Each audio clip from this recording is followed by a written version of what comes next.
Good morning બાળકો.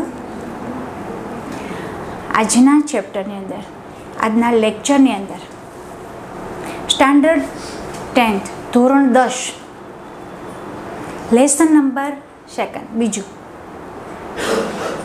જે અત્યાર સુધી આપણે પહેલું, 10મું, 6ઠું અને 15 આટલા 4 કમ્પ્લીટ થયા છે. હવે આપણે 5મો નંબર, કુલ ચેપ્ટર 5 એટલે કે 5મું સ્ટાર્ટ કરશું, પણ લેશન નંબર કેટલામું છે? 2. કયું છે? એસિડ, બેઝ અને ક્ષાર. હું તમને એમનો થોડો સારાંશ આપી દઉં છું કે આ લેશન છે તમારું, એ લેશન કેમેસ્ટ્રી પાર્ટની અંદરથી છે. આપણે પૂરું કર્યું એ ફિઝિક્સ હતું, રિફ્લેક્શન, પરાવર્તન, વક્રીભવન, પ્રકાશ, એ જે આપણે લેશન પૂરું કર્યું એ લેશન નંબર 10 જે ફિઝિક્સનો પાર્ટ હતો. અત્યારે જે હું તમને હવે કહેવા માંગુ છું એ કેમેસ્ટ્રી વિભાગનો પાર્ટ છે.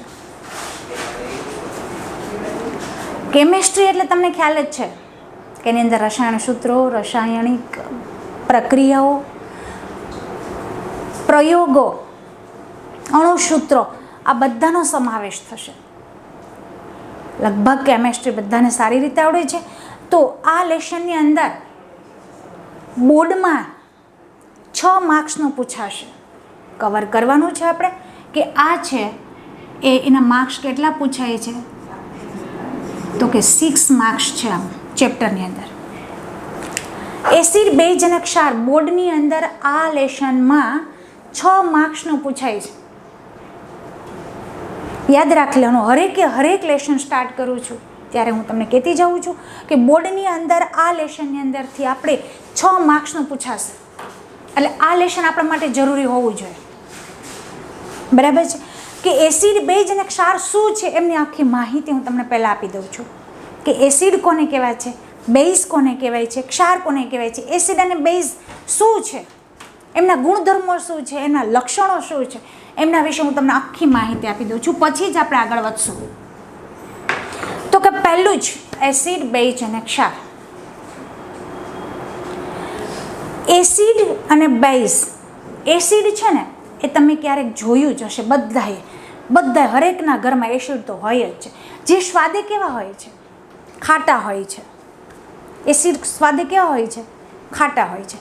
અને એ શું કરે છે? ભૂરું લિટમસ પત્ર હોય ને એને લાલ બનાવી દે છે. એને એસિડ કહી શકીએ આપણે.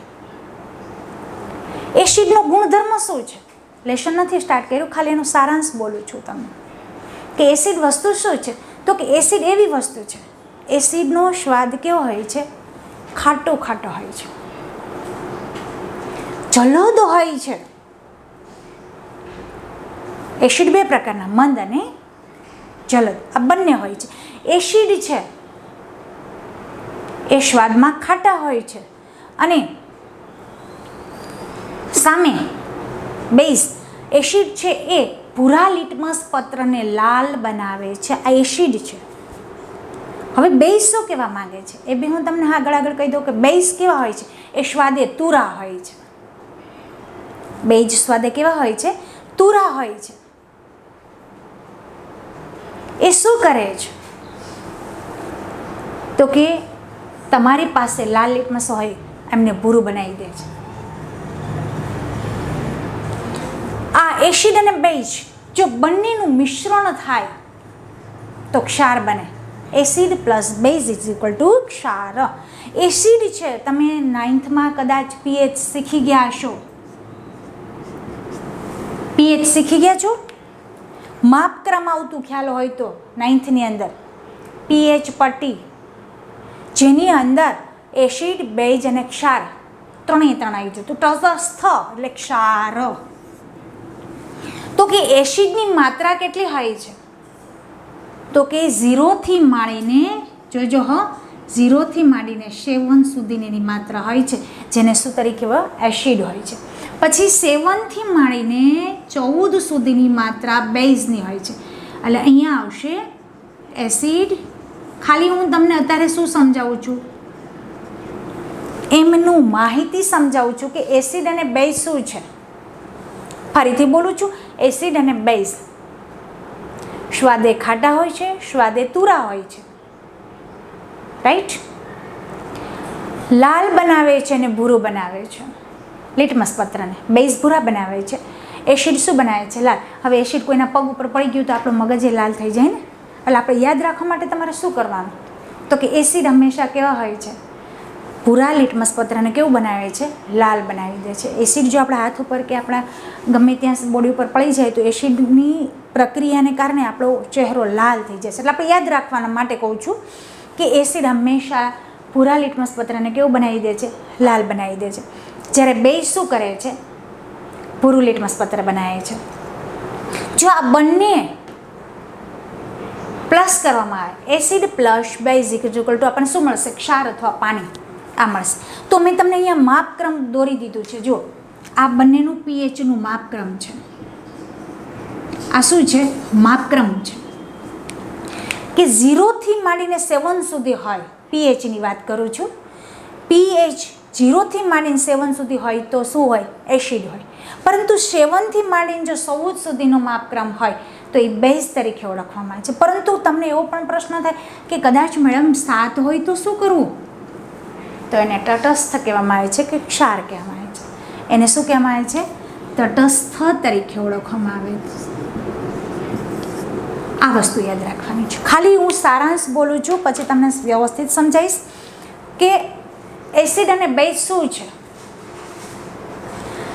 આટલું આપણે શીખી ગયા કે એસિડની પીએચ 0થી 7 સુધીની છે, જ્યારે બેઝની પીએચ છે 7થી 14 સુધીની છે. 0થી 7 સુધી છે એસિડ છે, 7થી 14 છે બેઝ છે. પરંતુ બરોબર 7 હોય તો તટસ્થ તરીકે ઓળખવામાં આવે છે. આટલું સમજાવ. પરંતુ આવું બધું આપણને કહેનાર કોણ છે? તમારી બુક્સની અંદર ક્યાંય પણ એમનો ઉલ્લેખ આપેલો નથી. ખાસ ધ્યાન રાખજો. આ એસિડ અને બેઝની વ્યાખ્યા આપનાર રોબર્ટ બોઇલ છે. વૈજ્ઞાનિકનું નામ છે. શું કહેવા માગે છે કે એસિડ અને બેઝની વ્યાખ્યા, એસિડ અને બેઝની વ્યાખ્યા આપનાર કોણ?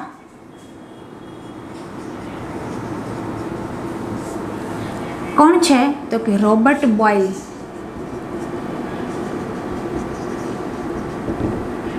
રોબર્ટ બોઇલ નામના વૈજ્ઞાનિક હતા ને, એને એસિડ બેઝની વ્યાખ્યા આપેલી હતી કે ભાઈ આમને એસિડ કહેવાય તો કે ખાટા છે, આને બેઝ કહેવાય તો કે તુરા છે. એટલે આવી વ્યાખ્યા આપનાર પહેલા વૈજ્ઞાનિક કોણ હતા? Robert Boyle. કેટલા વર્ષો પહેલાં? 300 વર્ષ પહેલાંની વાત કરું છું. એસિડ બેઝનો તમે લેશન વાંચો ને તો આમાં તમને ક્યાંય પણ આમનો ઉલ્લેખ નથી. કદાચ પ્રશ્ન બોર્ડની અંદર પૂછાય ભાઈ હતો કે એસિડ બેઝની સૌપ્રથમ વ્યાખ્યા કોણે આપેલી હતી? કોણે આપેલી? રોબર્ટ બોઇલે. ક્યારે? 300 વર્ષ પૂર્વેની વાત કરું છું. 300 વર્ષ પહેલાં રોબર્ટ બોઇલે એસિડ બેઝની વ્યાખ્યા શરૂ કરી હતી, એને વ્યાખ્યા આપી હતી. પરંતુ હું તમને ખાલી આ પાઠનું હેડિંગ જ સમજાવું છું. પરંતુ એસિડ અને બેઝ અને ક્ષાર, એસિડ બેઝ શું છે, એની અંદર આવા ગુણધર્મો ક્યાંથી એવા, એ કોને કામ આવે છે, એ વિસ્તારપૂર્વક જે વર્ણન કરેલું છે એને શું કહેવાય છે? આર્હેનિયમ. એ વૈજ્ઞાનિક છે આર્હેનિયસ. આર્હેનિયસના નામના વૈજ્ઞાનિક હતા ને, એણે એસિડ અને બેઝનો વિસ્તારપૂર્વક વર્ણન કરી અને આપણને સમજાવ્યું હતું. એને શ્વાન્તે આર્હેનિયસ નામના વૈજ્ઞાનિક હતા. એને એસિડ અને બેઝ બંનેનો વિસ્તારપૂર્વક વર્ણન કરીને આપણને આપેલું હતું. આ તમારું એસિડ બેઝનું આખું કથાસ્તુ કે એસિડ બેઝની વ્યાખ્યા કોણે આપેલી હતી અને એસિડ બેઝ વિશે આપણને વિસ્તૃતપૂર્વક માહિતી કોણે આપેલી. 300 વર્ષ પહેલાંની વાત કરું છું. તો એમને એસિડ અને બેઝનું વિસ્તારપૂર્વક વર્ણન કરેલું હતું શ્વાન્તે આર્હેનિયસ નામના વૈજ્ઞાનિક, લોરે બ્રોન્સ્ટેડ આવા વૈજ્ઞાનિકો છે. એમને એસિડ બેઝ વિશે આપણને વિસ્તારપૂર્વક એમના ગુણધર્મો વિશે આપણે સમજાવ્યું હતું. તો હવે આપણે વિસ્તારપૂર્વક જોશું કે એસિડ ધાતુ સાથે પ્રક્રિયા કરે તો શું થાય, એસિડ અધાતુ સાથે પ્રક્રિયા કરે તો શું થશે, બેઝ કોને કહેવામાં આવે છે, બધું જ આપણને આર્હેનિયસે સમજાવેલું છે. તો આપણે વિસ્તારપૂર્વક આગળ જોશું. ચાલો હવે જોશું લેશન નંબર 6. તો લેશન નંબર 6 છે એ કેટલા માર્ક્સનો પાઠ છે? તો કે 6. કેટલાનો છે? 6. બોર્ડની અંદર તમારે આ 6 માર્ક્સની અંદર આ પાઠ પૂછાશે.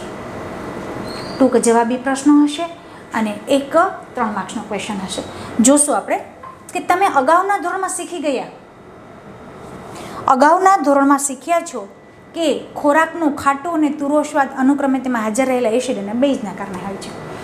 ખાટું હોય ને તો તમે એમ કહો હા કેટલું ખાટું છે, તો આપણે સમજી જ લેવાનું. આપણે ભણીએ છીએ એટલે આપણે શું કહીએ છીએ કે હા આમાં એસિડ હોવું જ જોઈએ એટલે જ ખાટા હોય છે. પરંતુ તુરું હોય તો કાં તો બેઝ. ભણીએ છીએ વૈજ્ઞાનિક, આપણે વિજ્ઞાન ભણીએ છીએ એટલે આપણે એટલે કહી શકીએ જો ઘરમાં કોઈ સભ્ય વધુ ખાવાને કારણે એસિડિટી સમસ્યા એટલે કે પીડા કે છે ને પિત્ત ચડે, એસિડિટીની સમસ્યાથી પીડાય છે. ઘણા વખત તમે જોયું મને એસિડિટી થયું છે ભાઈ, હા શું તો તમે તેને નીચેના પૈકી કયો ઇલાજ સૂચવશો? લીંબુનો રસ પાશો, વિનેગર સરકો કરશો કે બેકિંગ સોડાનું દ્રાવણ પાવશો? શું કરશો? એસિડિટી જેને એસિડિક થયું હોય એટલે કે પિત્ત ચડ્યો હોય, ખાટા ઓડકાર આવતા હોય તો તમે શું કરશો એની સામે? એટલે હંમેશા એક એસિડ અને બેઝની એવી પ્રક્રિયા છે કે જો એસિડ હોય તો એની સામે બેઝ આપવામાં આવે છે, જો બેઝની પ્રક્રિયા થતી હોય તો એસિડ આપવામાં આવે છે. તો જ તમે એને તટસ્થ કરી શકો છો. એસિડ સામે એસિડ આપો તો શું થઈ જશે? ધડાકા સાથે સળગી ઉઠશે. તો શું કહે છે કે ઉપચાર પસંદ કરતી વખતે તમે કયા ગુણધર્મ વિચાર્યું? તમે ચોક્કસપણે એસિડ અને બેઝ એકબીજાની અસર, મેં હમણાં જ બોલી કે એસિડ હોય તો શું આપવાનું? બેઝ, અને બેઝ હોય તો એસિડ. તો કીધું આપણને જો એસિડ અને બેઝ એકબીજાની અસરને નાબૂદ કરવાની ક્ષમતા વિશે તમારા જ્ઞાનનો ઉપયોગ કર્યો જ હશે. હા, આપણે એ જ કર્યો છે કે જો કદાચ એસિડ હોય તો આપણે બેઝ આપી શકશું અને બેઝ હોય તો આપણે એસિડને યુઝ કરી શકશું. યાદ કરો કે આપણે કઈ રીતે ખાટા અને તુરા પદાર્થોનો સ્વાદ ચાખ્યા વગર જ તેની ચકાસણી કરી હશે. આપણે જોયું તો ખબર પડી છે કે આંબલી હોય એટલે આંબલીનો સ્વાદ કેવો હોય છે? હંમેશા ખાટો જ હોય છે. આમાં બહુ ધ્યાન નહીં આપતા, ખાસ જે મેઇન પોઈન્ટ છે એમાં બહાર દઈને બરાબર છે કે તમે પહેલેથી જ જાણો છો કે એસિડ કેવા હોય છે? ખાટા હોય છે. અને ભૂરા લિટમસ પત્રને કેવું રંગમાં ફેરવે છે? લાલ. તો હવે અહીંયા એસિડનું આવ્યું, જો એસિડ સ્વાદે ખાટા હોય છે, રાઈટ. તો કે શું કરે છે? તો કે ભૂરું લિટમસ પત્ર હોય એને કેવું બનાવી દે છે? લાલ. તો મેં તમને હમણાં કહ્યું હતું કે તમારા શરીર ઉપર જો એસિડનું એક બૂંદ પડે ને તો તમારો ચહેરો લાલ થઈ જાય, એટલે એસિડ લાલ. પરંતુ જ્યારે બેઝ કેવા હોય છે? સ્વાદે તુરા હોય છે. અને લાલ લિટમસ પત્ર હોય એને શું બનાવી દે છે? ભૂરું બનાવી દે છે. એટલે આ બંને ગુણધર્મો એસિડ અને બેઝની વ્યાખ્યા બી આપેલી અને એના ગુણધર્મ પણ એક સાથે આપેલું છે કે એસિડ ખાટા હોય છે અને ભૂરા લિટમસ પત્ર હોય તેનું કેવું બનાવી દે છે? એકદમ લાલ બનાવી દે છે. જ્યારે બેઝ તુરા હોય છે અને લાલ લિટમસ પત્ર હોય ને તો બી એને કેવું બનાવી દે છે? ભૂરું બનાવી દે છે. લિટમસ પત્ર એક કુદરતી સૂચક છે. હળદર આવો એક સૂચક પણ છે. જો આમાં બે હોય છે સૂચક. તો કુદરતી સૂચક એક હળદર જ નથી હોતી, વેનીલા પણ હોય છે. ડુંગળી એ કુદરતી કહેવાય સૂચક, એટલે કે જેનો ઉપયોગ કરીએ ને વાસ મારતી હોય, ઉપયોગ કેમિકલ્સ રાસાયણિક પ્રક્રિયાની અંદર ઉપયોગમાં આવે છે. એ કુદરતી સૂચક એટલે કે એક હળદર, તમને એક હળદર જ બતાવ્યું છે પણ તમે લખી શકશો કુદરતી સૂચક કોને કહેવામાં આવે છે? તો કુદરતી સૂચક છે હળદરય છે અને ડુંગળી પણ છે અને વેનીલા પણ છે. તો કે કૃત્રિમ સૂચક કયા છે? સરસ આપ્યું છે. તો કુદરતી, જો અહીંયા લે કૃત્રિમ તો આપણે જોઈએ કૃત્રિમ સૂચકો જેવા કે મિથાઇલ ઓરેન્જ અને ફિનોલ્ફથેલિનનો પણ ઉપયોગ કરી શકીએ છીએ. એટલે કદાચ તમને પૂછે કે કુદરતી સૂચક કયા? તો કે ડુંગળી, વેનીલા અને હળદર. પરંતુ કૃત્રિમ સૂચક જેવા કે મિથાઇલ ઓરેન્જ અને ફિનોલ્ફથેલિન એ કૃત્રિમ એટલે કે માનવ દ્વારા સર્જિત કહેલા સૂચકો છે. ચાલો આવી સુધી કમ્પ્લીટ. પણ હળદર એવો સૂચક છે કે શું તમે ધ્યાનમાં આપ્યું કે સફેદ કપડા પર કઢીના ડાઘ પર સાબુ જે સ્વભાવે બેઝિક છે? હા, તો આપણે જોયું હશે ઘણી કે આપણે જમતા હોય ને ક્યારેક દાળ અથવા તો કઢીનો એકાદું બૂંદ છે આપણા કપડા ઉપર પડી જાય ને, પછી એને સાબુ ઘસો ને એટલે વધારે પીળું થતું જાય છે. તેને ઘસવાથી, રગડવાથી ડાઘ લાલાશ પડતો થઈ જશે. જોયું હશે ક્યારેક તમે લાલાશ પડતો કથ્થાઈ રંગનો બને છે. જ્યારે કપડાને વધુ પડતા પાણીથી ધોવામાં આવે ને ત્યારે તે ફરીથી પીળા રંગનું ફેરવાઈ જાય છે. તમે એસિડ અને બેઝની કસોટી માત્ર કૃત્રિમ, આપણે જોયું હમણાં કે કુદરતી સૂચકામાં મેન જ એ જોવાનું છે કે કુદરતી સૂચકો કેટલા છે અને કૃત્રિમ સૂચકો કેટલા છે. તો તો કુદરતી છે હળદર, વેનીલા અને ડુંગળી. આ કુદરતી સૂચકો છે જે જો કપડા ઉપર પડી જાય ને અને એને સાબુ રગડવામાં આવે ને તો એ લાલ પડી જાય છે. એટલે કેનો સ્વભાવ થયો? એસિડનો થયો. પરંતુ કૃત્રિમ સૂચકો જેવા કે મિથાઇલ ઓરેન્જ અને ફિનોલ્ફથેલિનનો પણ ઉપયોગ કરવામાં આવે છે. આ બધી રાસાયણિક પ્રક્રિયામાં હમણાં આવશે. એટલે તમારા બે વસ્તુ આ પેરેગ્રાફની અંદર યાદ રાખવાની છે, કુદરતી અને કૃત્રિમ. આ પ્રકરણમાં શું જોવાનું છે આપણે? તો કે આ પ્રકરણમાં આપણે એસિડ અને બેઝની પ્રક્રિયાનો અભ્યાસ કરીશું કે કેવી રીતે એસિડ અને બેઝ એકબીજા સાથે અસર નાબૂદ કરે છે. એસિડની સાથે જો બેઝની પ્રક્રિયા કરવામાં આવે તો કઈ રીતે થાય છે, એસિડ સાથે જો ધાતુની પ્રક્રિયા કરવામાં આવે તો કઈ રીતે, ધાતુને બેઝ સાથે પ્રક્રિયા કરવામાં આવે તો કઈ રીતે એની પ્રક્રિયા થશે, એ આપણે ચેપ્ટરની અંદર જોશું. તેમજ ઘણી રસપ્રદ વસ્તુઓ કે જેના માટે આપણે દૈનિક જીવનમાં ઉપયોગ કરીએ છીએ તે પણ આપણે જોઈએ છીએ. હવે એમના પછીનો શું પોઈન્ટ આવશે? જો શું કહેવા માગે છે કે બહુ મસ્ત આપ્યો છે તમને. હવે આ એક આખું પેરેગ્રાફ છે અને આ તો એક પ્રશ્ન છે કે તમને નીચેના 3 કસનળી આપેલી છે. 3 કસનળીની અંદર નિશ્ચંદન પાણી અને ધરાવે છે અને બાકીના અનુક્રમ એસિડ અને બેઝ. એટલે તમારે ઓળખવાનું છે બેની અંદર કે એસિડ કોને કહેવાય છે અને બેઝ. તો હવે તમને ખ્યાલ આવી જશે કે એસિડ કોને કહેવાય, તો કે સ્વાદે ખાટા હોય એસિડ કહેવામાં આવે છે, અને બેઝ કોને કહેવાય તો કે સ્વાદે તુરા હોય છે. એ ક્વેશ્ચન છે. હવે શું કહે છે? એસિડ અને બેઝ આપણું લેશન અહીંથી શરૂ થાય છે. ઓલું તો પ્રસ્તાવના હતું કે એસિડ અને બેઝના રાસાયણિક ગુણધર્મોની સમજ મેં આપી દીધી તમને કે રોબર્ટ બોyle એસિડની વ્યાખ્યા આપેલી હતી અને એસિડ અને બેઝ એનો વિસ્તારપૂર્વક વર્ણન આપણને એમના ગુણધર્મો વિશે કોણે કહ્યું હતું? સ્વાત આર્હેનિયસે વિસ્તારપૂર્વક વર્ણન આપ્યું હતું. પરંતુ એસિડ કોને કહેવાય ને બેઝ કયા કયા તત્વોને કહેવાય છે એ આખો તમને આ પેરેગ્રાફ આપ્યો છે કે વિજ્ઞાન પ્રયોગશાળામાં થી નીચે દર્શાવેલા નમૂના એકઠા કરો. જો શું કહે છે કે નમૂના એકઠા કરવાના છે. આ બધા તત્વો છે એ તત્વોને તમારે ભેગા કરવાના છે. શું કહે છે કે હાઇડ્રોક્લોરિક એસિડ. હવે તમે આજના હોમવર્કમાં શું કરશો ખબર? હું તમને એક બતાવું. આજના હોમવર્કમાં શું કરશો? તમને ખાલી જોઈને કરવાનું છે. તમારે કઈ રીતે કરવાનું? તો કે હાઇડ્રોક્લોરિક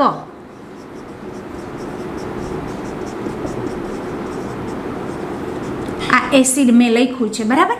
તો પહેલું જો અહીંયા લખેલું છે હાઇડ્રોક્લોરિક એસિડ, એનું અણુસૂત્ર આપેલું છે ભાઈ?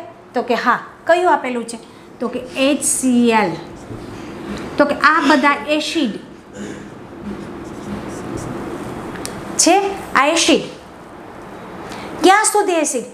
તો કે સલ્ફ્યુરિક એસિડ H2SO4 અહીં લખવાનું, sulphuric acid H2SO4, nitric acid HNO3, acetic acid CH3COOH, sodium. બસ અહીં સુધી તમારું એસિડની પ્રક્રિયા આવશે. 3 છે, 1, 2, 3 અને 4. 4 એસિડ છે. કેમ ખબર પડે? પાછળ એસિડ આપેલું જ હશે. જુઓ, એસિડ એસિડ એસિડ એસિડ એટલે ખ્યાલ આવી જાય કે એસિડ છે, રાઈટ? જો તમને મારી રીતે હું સમજાવું છું, બુક્સની રીતે નથી સમજાવતી, કે આપણે યાદ કઈ રીતે રાખવા છે કે ભાઈ આ એસિડ છે ને બેઝ છે, તો કે નામ આપ્યું એટલે ખ્યાલ આવે, પરંતુ એનું સૂત્ર આપ્યું હોય તો બી તમને ખબર પડી જશે કઈ રીતે. જો એસિડ તો છે જ, પરંતુ બેઝ જ્યારે લખશો તમે તો કે હું અહીંયા સાઈડમાં બીજો પેરેગ્રાફ પાડીશ. બેઝ, બેઝને કઈ રીતે ઓળખ? અહીંથી આવશે સોડિયમ હાઇડ્રોક્સાઇડ. તો અહીંયા લખશો તમે sodium hydroxide is equal to NaOH. જે જોજો હ, બેઝને ઓળખવા કઈ રીતે? ગુજરાતી નામ આપ્યું છે એટલે તમે ઓળખી જાઓ, પરંતુ તમારી પાસે જો અણુસૂત્ર આપેલું હોય તો કઈ રીતે એને ઓળખશો?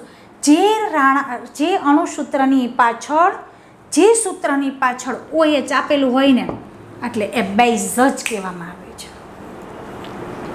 આટલી વસ્તુ તો યાદ રહી જશે ને કે જેની પાછળ OH હાઇડ્રોક્સાઇડ આપેલું હોય એટલે બેઝ જ હોય છે. આ વસ્તુ યાદ રાખવાની. જો આમાં બધામાં OH OH OH OH OH હશે એટલે એ શું છે? હાઇડ્રોક્સાઇડ છે. એટલે કોનો ગુણધર્મ ધરાવે છે? બેઝનો. જે અણુસૂત્રની પાછળ OH આપેલા હોય તો એ બેઝનો ગુણધર્મ ધરાવે છે. જો યાદ રાખવા માટે કહું છું તમને, આ કંઈ સ્કૂલનો પોઈન્ટ કે બુક્સનો પોઈન્ટ નથી. મારી પદ્ધતિથી હું જેમ યાદ રાખીએ અમે છીએ એવી જ રીતે હું તમને શીખવાડું છું કે આ યાદ રાખવા માટે શું કરવાનું. જે અણુસૂત્રની પાછળ OH આવેલું હોય એટલે હાઇડ્રોક્સાઇડ એ બેઝ જ હોય છે. આ યાદ રાખજો. એટલે તમારે આ રીતે મને ડિવાઈડ કરીને દેવાનું છે. બેઝ કેટલા છે, એસિડ કેટલા છે, અહીં આપેલા જ છે. આ બધા એસિડ, આ બધા બેઝ. તો આપણે ફરીથી પાછું બોલશું કે એસિડ અને બેઝ શું છે. જુઓ શું કહેવા માગે છે કે વિજ્ઞાન પ્રયોગશાળામાં નીચે દર્શાવેલા નમૂના એકઠા કરો. હાઇડ્રોક્લોરિક એસિડ એટલે HCl, sulphuric acid H2SO4, nitric acid HNO3, acetic acid CH3COH. એટલે આ બધા એસિડ છે. હવે બેઝ કોને કહેવામાં આવે છે તો કે base sodium hydroxide NaOH, calcium hydroxide CaOH twice, potassium hydroxide KHO, KOH, hydroxide પોટેશિયમનો K, હાઇડ્રોક્સાઇડનો OH, રાઈટ, KOH. અને મેગ્નેશિયમ હાઇડ્રોક્સાઇડ MgOH ટ્વાઇસ અને એમોનિયમ NH4OH. આ બધા શું થઈ ગયા, બેઝ છે. હવે શું કરવાનું છે તો કે ઉપયુક્ત દ્રાવણના દરેકનું એક ટીપું લો, વોચ ગ્લાસ પર મૂકો. દરેકમાંથી એક ટીપું લેવાનું છે. કોષ્ટક 2.1 દર્શાવેલા સૂચકોની મદદથી તેની કસોટી કરો. શું કરવાનું છે, દરેકને દ્રાવણમાં રંગના લાલ લિટમસ પત્ર, ભૂરું લિટમસ પત્ર, ફિનોલ્ફથેનિલ, મિથાઇલ ઓરેન્જના દ્રાવણ સાથે શું ફેર થશે તમારે અહીંયા દર્શાવવાનું છે. જો આપણે કોષ્ટક ભરી દઈએ, શું કહે છે, કોષ્ટક છે નમૂનાનું દ્રાવણ છે, લાલ લિટમસ પત્ર છે, ભૂરું લિટમસ પત્ર છે, ફિનોલ્ફથેનિલ છે અને મિથાઇલ ઓરેન્જ છે. આ કૃત્રિમ દ્રાવણો છે બંને, કે એની અંદર એસિડ અને બેઝનો શું ફેર પડશે એ આપણે જોવાનું છે. તો પહેલું જ આપણે નમૂનાનું એકાદું લઈ લઈએ તો HCl લઈ લેશું, ચાલ બરાબર. એક એસિડ લેશું અને એક બેઝ લેશું એટલે ખ્યાલ આવી જશે કે શું થશે. તો કે એક એસિડ આપ્યું ને એક બેઝ આપ્યું. આમાં એસિડ અને બેઝ બંને છે. બંનેના દરેકની અંદર કીધું છે, તમારે હરેકમાં કરવાનું છે. તો લાલ લિટમસ પત્રના દ્રાવણની અંદર HClનું ટીપું નાખશું તો શું થઈ જશે તો કે રંગ પરિવર્તન થશે નહીં. રંગ પરિવર્તન થશે નહીં. શું કામ? કેમ કે એસિડ છે, એસિડમાં લાલ તો લાલ જ રહે ને ભાઈ. તો એ કંઈ પરિવર્તન થશે નહીં. એસિડ છે એટલે પરિવર્તન નહીં થાય. પરંતુ જો લાલ લિટમસ પત્ર બેઝમાં નાખશું તો એનો રંગ પરિવર્તન થઈ જશે. શું કરી નાખશે? આમાં રંગ પરિવર્તન થશે. કેમ કે એસિડ છે ને આ શું છે, બેઝ છે. લાલ લિટમસ પત્રમાં નાખશું તો શું બનાવી દેશે? ભૂરું બનાવી દેશે. લાલ લિટમસ પત્રને બેઝમાં નાખશું તો એનો રંગ પરિવર્તન થશે, આમાં થશે નહીં. પ્લસ ભૂરું લિટમસ પત્ર એસિડ છે, ભૂરું લિટમસ પત્ર નાખશું તો શું થશે? એમાં લાલ બનાવી દેશે. આને શું કરશે? એ ભૂરું લિટમસ પત્રને લાલ બનશે અને આમાં કોઈ રંગ પરિવર્તન થશે નહીં. થશે નહીં. શું કામ? આપણે આગળ શીખી ગયા ભાઈ.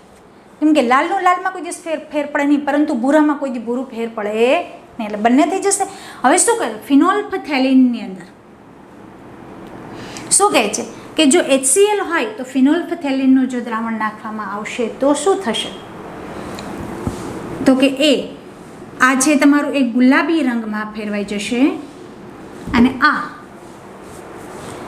એસિડ છે. જો ફિનોલ્ફથેલિનનું દ્રાવણ નાખવામાં આવે તો એ રંગવિહીન થઈ જશે. શું થઈ જશે? રંગવિહીન. કેમ કે એસિડ નાખીએ એટલે એનો કલર જે છે ફિનોલ્ફથેલિનનો કલર એ જતો રહેશે અને કેવો કલર બની જશે? રંગવિહીન થઈ જશે.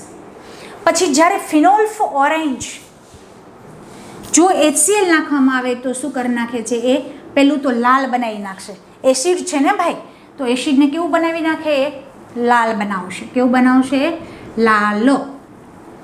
HClનું જો દ્રાવણ મિથાઇલ ઓરેન્જના દ્રાવણની અંદર HClનું ટીપું નાખવામાં આવશે તો એ લાલ આખું બનાવી દેશે. એસિડ છે ને.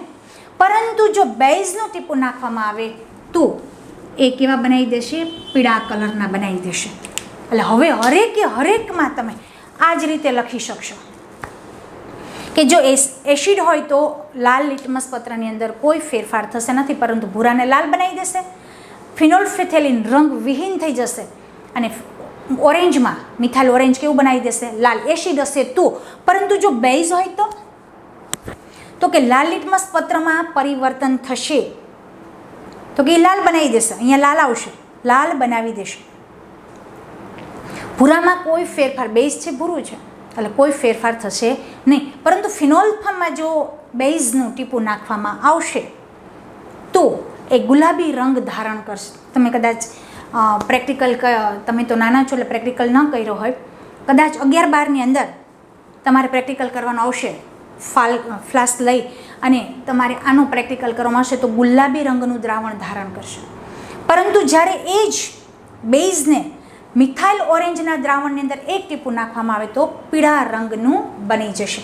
આ તમારો કોષ્ટક મેં ભરી દીધો અને કઈ રીતે થશે એ પણ મેં બતાવી દીધું છે.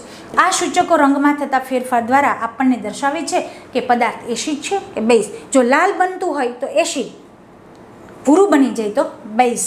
કેટલાક પદાર્થોની વાસ એસિડિક માધ્યમમાં, ખાસ ધ્યાન રાખજો, માધ્યમમાં અને બેઝ માધ્યમમાં બદલાઈ જાય છે. તેને શું કહેવામાં આવે છે? ઘાણેન્દ્રિય સૂચકો કહે છે. ચાલો આપણે આમાંના કેટલાક સૂચકોને ચકાસી.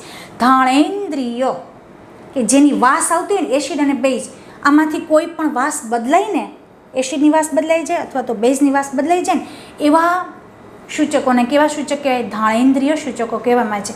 હવે આપણે જોશું 2.2.